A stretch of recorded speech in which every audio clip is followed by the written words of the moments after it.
So my main day job is I'm an academic, and I work in the area of entrepreneurial finance, so looking at how VCs make decisions that they do and the various influences on them. But I'm also on the committee at Sydney Angels. I can share that Sydney Angels is one of the most active angel groups in Australia, and they bring together a bunch of like-minded individuals, people with money, who want to find good investments. Basically, a bit of history. So Sydney Angels is probably the oldest angel group in Australia. They were started back in 2008, and it differs from a lot of other types of groups or funds in that it is very much a team-based investment process. So as an individual, I invest individually, but all of the decision making and the screening is all done as a sort of a group process. The due diligence is done as a group process, but obviously then I make a decision as an individual whether I'm going to invest in a certain startup. Over the time Sydney Angels has been established, we've invested in over $41 million into 91 early stage startups, and these have attracted 19 times more capital in later rounds. The interesting thing about Sydney Angels is we are very agnostic about the business model and industry, so we don't have any set conditions or screening. So we open to great ideas and great teams. And so we're really looking for pre-revenue and early revenue startups with at least sort of a working prototype. You need to be able to at least demonstrate a product or technology and prove that there is demand for your business. We're looking for startups that typically raising their first professional round anywhere between sort of $600,000 to $800,000 on average, sometimes less, sometimes a bit more.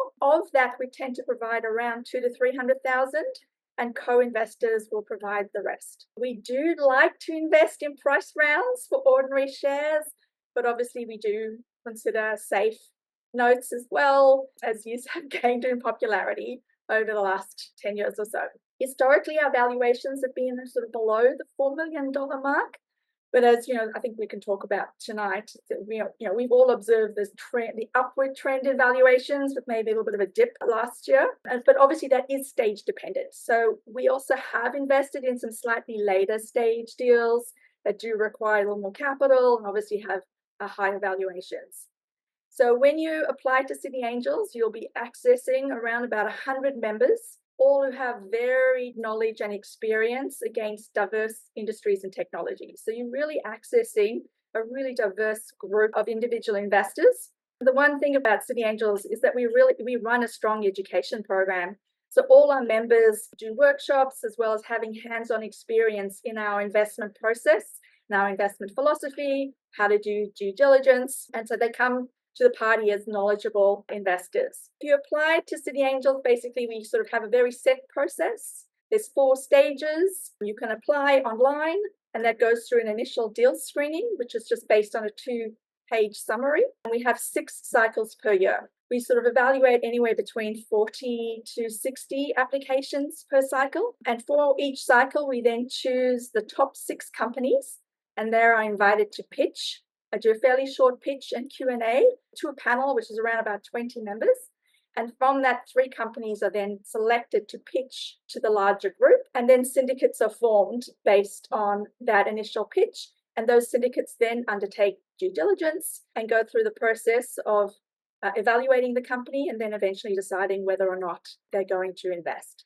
So in a sense, we are limited by sort of the number of companies we invest in every year is limited by or capped by the process that we have.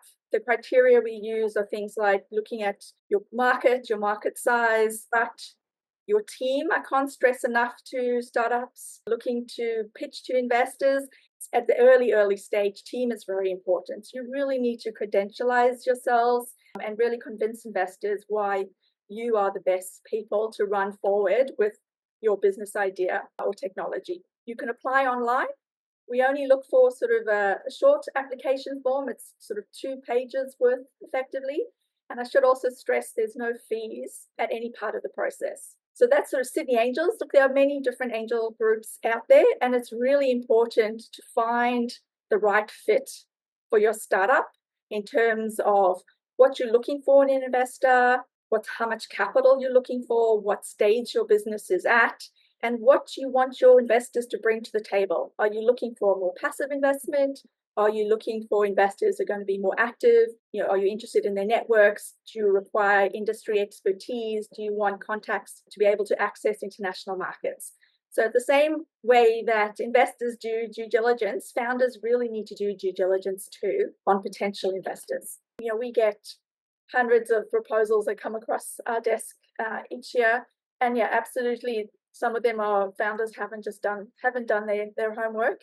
And it's really not a good fit for not only Sydney Angels, but just angel funding in general. That is, angels that are looking for that high growth type investment. Yeah, because angels generally want to put money in and they want to be able to take money out at some stage so that they can put it into the system again. And what I was super impressed by was your transparency around the process. And perhaps that's the other tip that I can share, asking the investor, would you mind sharing what your investment process is?